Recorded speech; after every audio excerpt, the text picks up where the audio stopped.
శ్రీకృష్ణ పరబ్రహ్మణే నమః. శ్రీమద్భగవద్గీత ప్రథమ అధ్యాయః. అర్జున విషాదయోగః. రచన పాడినవారు ప్రత్తిపాటి సుబ్బారావు. పాండురాజు పుత్రులేమో పాండవులు, ధర్మజ భీమ అర్జున నకుల సహదేవులు ఐదుగురు. ధృతరాష్ట్రుని పుత్రులేమో కౌరవులు, దుర్యోధన దుశ్శాసన దుస్సల వికర్ణ వరుసగా నూరుగురు. పాండురాజు పుత్రులేమో పాండవులు, ధృతరాష్ట్రుని పుత్రులేమో కౌరవులు. ధర్మరాజాదులను మాయాజూదంలో ఓడించారు కౌరవులు. 12 అరణ్యవాసము, 1 ఏడు అజ్ఞాతవాసము గడిపారు పాండవులు. సంధి రాయబారాలతో రాజ్యాన్ని తిరిగి కోరారు పాండవులు. తిరస్కరణతో యుద్ధానికి సిద్ధపడ్డారు కౌరవులు. పాండురాజు పుత్రులేమో పాండవులు, ధృతరాష్ట్రుని పుత్రులేమో కౌరవులు. పుట్టుక్రుడ్డి ధృతరాష్ట్రుడు కౌరవుల రాజు, దివ్య దృష్టి సంజయుడేమో అతని మంత్రి. యుద్ధములో నావారు పాండవులు ఏమి చేశారు అడిగాడు అంధరాజు.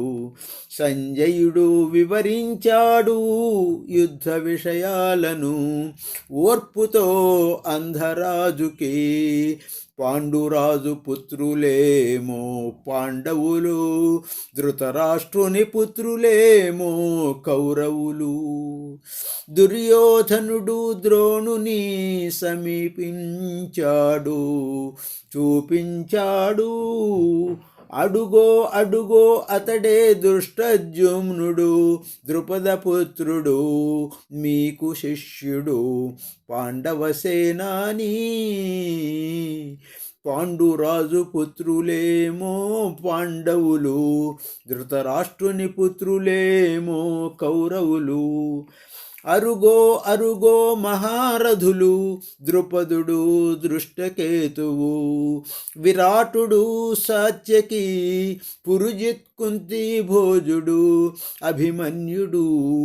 వీరంతా పాండవులే, మనకు శత్రువులే, మనకు వైరులే. పాండురాజు పుత్రులేమో పాండవులు, ధృతరాష్ట్రుని పుత్రులేమో కౌరవులు. ఇదిగో ఇదిగో ఇటు మన వైపు చూడు, మీరు భీష్మాచార్య, కర్ణ, కృపాచార్య, అశ్వత్థామ, వికర్ణ వీరంతా మనవారే. పాండురాజు పుత్రులేమో పాండవులు, ధృతరాష్ట్రుని పుత్రులేమో కౌరవులు. ఇటు విను ఇటు విను శంఖనాదము పూరించారు మన భీష్మాచార్యులు. అవిగో అవిగో భేరీలు, ఢంకాలు, తప్పెటలు మ్రోగుతున్నాయి. పాండురాజు పుత్రులేమో పాండవులు, ధృతరాష్ట్రుని పుత్రులేమో కౌరవులు. ఇంతలో తెల్లని గుర్రాలతో రథముపై మాధవుడొచ్చాడు. అందులోన అర్జునుడు అప్పుడే దేవదత్తమనే శంఖాన్ని పూరించాడు. పాండురాజు పుత్రులేమో పాండవులు, ధృతరాష్ట్రుని పుత్రులేమో కౌరవులు. పాంచజన్యమనే శంఖాన్ని పూరించాడు శ్రీకృష్ణుడు. అనంత విజయమనే శంఖాన్ని పూరించాడు ధర్మరాజు. పౌండ్రమనే శంఖాన్ని పూరించాడు భీముడు, సుఘోషమనే శంఖాన్ని పూరించాడు నకులుడు, మణిపుష్పకమనే శంఖాన్ని పూరించాడు సహదేవుడు. పాండురాజు పుత్రులేమో పాండవులు, ధృతరాష్ట్రుని పుత్రులేమో కౌరవులు. రెండు సేనల మధ్య నా రథాన్ని నిలబెట్టండి అన్నాడు అర్జునుడు. నిలిచింది రథం రెండు సేనల మధ్యలో కృష్ణ సారథిగా. పాండురాజు పుత్రులేమో పాండవులు, ధృతరాష్ట్రుని పుత్రులేమో కౌరవులు. అటు ఇటు అందరినీ చూచాడు పార్థుడు. వారేమో తాతలా, వీరేమో తండ్రులా, పూజ్యులైన గురువులే, పెద్దలైన మేనమామలే అన్నాడు అర్జునుడు ఆశ్చర్యంతో చూస్తూ. మమకారం పెరిగింది, వీరంతా మనవారే కదా అని. మనసంతా ప్రశ్నలమయం, ఎలా చంపాలి అని, ఎందుకు చంపాలి అని, కనుచూపు మేరలో మేలుందా అని అన్నాడు అర్జునుడు ఎంతో దయను ఒలికిపోస్తూ. శరీరమా వణుకుతున్నది, నోరా ఎండిపోతుంది, చర్మమా మండుతుంది, మనసా గిర్రునా తిరుగుతుంది అన్నాడు అర్జునుడు శోకిస్తూ.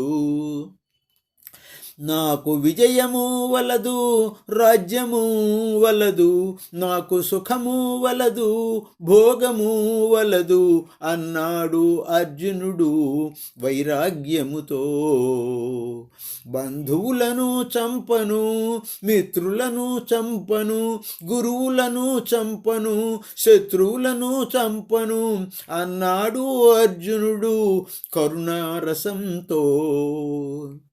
కులక్షయం వలన కలిగే దోషాలు తెలియవా, మిత్రద్రోహం వలన కలిగే దోషాలు తెలియవా అన్నాడు అర్జునుడు ధర్మాధర్మాలు తెలిసిన వాడిగా.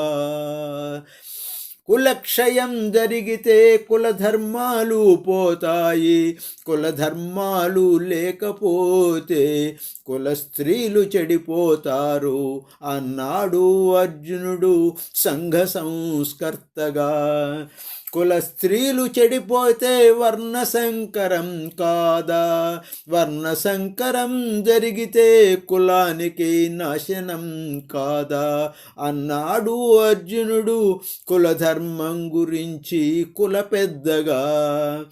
కుల నాశనం జరిగితే పితరులకు జరిగేదేంటి, పితరులకు పిండోదకాలు అందవుగా, పిండోదకాలు అందకపోతే నరకమే గదా అన్నాడు అర్జునుడు పెద్దలు చెప్పగా విన్నట్లు.